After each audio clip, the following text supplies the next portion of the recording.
হুম, নমস্কার। আজ আমি এই ভিডিওটির মাধ্যমে তোমাদের সাথে আমার কুম্ভ মেলা যাওয়ার অভিজ্ঞতা শেয়ার করতে চলেছি। ২৭ তারিখ রাত্রে আমরা ঠিক করি যে পরের দিন একটা ট্রেন ধরে আমরা প্রয়াগের উদ্দেশ্যে রওনা দেব।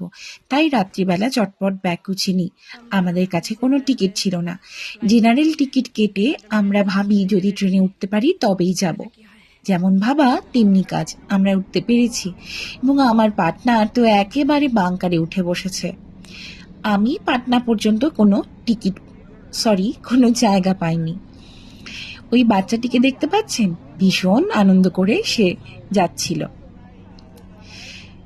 তবে একটা ব্যাগ ছিল, যেই ব্যাগটিতে আমরা অল্টারনেট করে বসছিলাম। এই দাদাটি কিছুক্ষণ বসার পরে আমাকে আবার দিয়ে দেয়।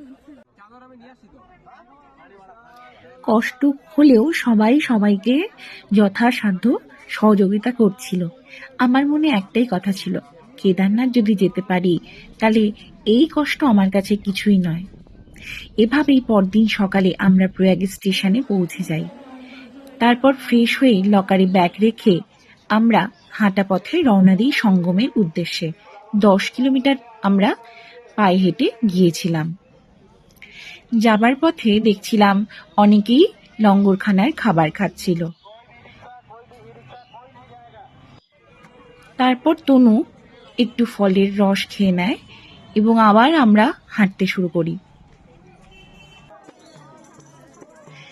আমাদের এই সঙ্গম পর্যন্ত যেতে সময় লেগেছিল 2.5 ঘন্টা। আমরা সঙ্গমের যত কাছাকাছি যাচ্ছিলাম ভিড় তত বেশি বাড়ছিল।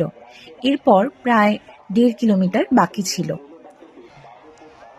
আস্তে আস্তে ভিড় বাড়তে থাকায় আমি আমার পকেটে মোবাইলটি রেখে দিই এবং এরপর সোজা পৌঁছে যাই সঙ্গমে।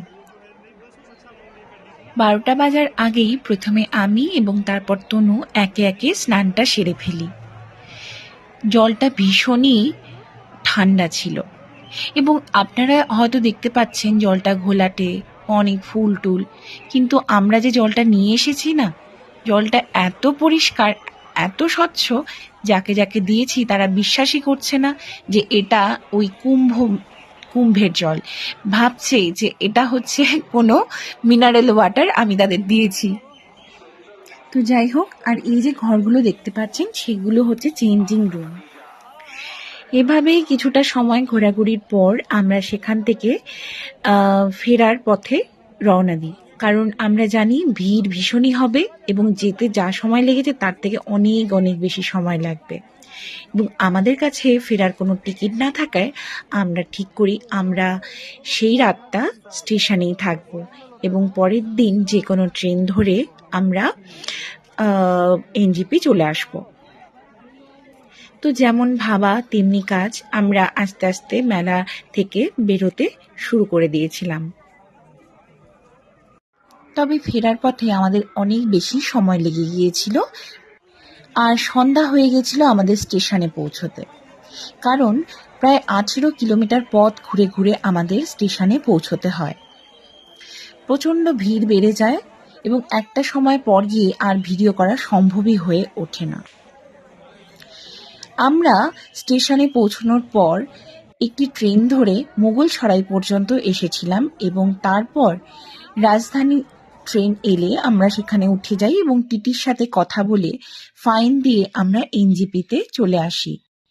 এই ছিল আমার কুম্ভতে যাওয়ার অভিজ্ঞতা এবং সেটা আমার কাছে ভীষণ স্মরণীয় হয়ে থাকবে।